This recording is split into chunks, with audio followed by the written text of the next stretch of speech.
বাসুদেবপুর থানা থেকে ঢিলছড়া দূরত্বে আবারও একবার উদ্ধার হলো অজ্ঞাত পরিচয় ব্যক্তির মৃতদেহ। বাসুদেবপুর থানার অন্তর্গত কল্যাণী এক্সপ্রেসওয়ের ধারে খালের মধ্যে থেকে উদ্ধার হলো অজ্ঞাত পরিচয় ব্যক্তির মৃতদেহ। কিছুদিন আগেই খালের অপর প্রান্ত থেকে উদ্ধার হয়েছিল ভাটপাড়া তৃণমূল কংগ্রেস নেতা হীরা কুরেশের মৃতদেহ। সেই ঘটনার রেশ কাটতে না কাটতেই আবারও একবার মৃতদেহ উদ্ধারের ঘটনায় স্বাভাবিকভাবেই চাঞ্চল্য ছড়িয়েছে এলাকাতে। মৃতদেহটি কার তা এখনো জানা যায়নি পুলিশের তরফ থেকে। ব্যুরো রিপোর্ট, জাগো ভারত।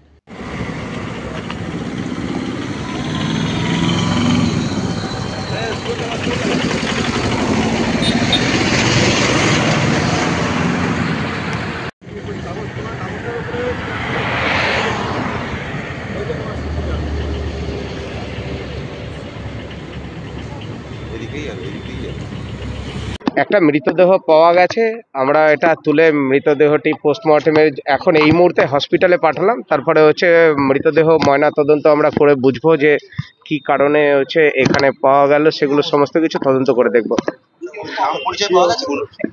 সবে মাত্র মৃতদেহ পাওয়া গেছে।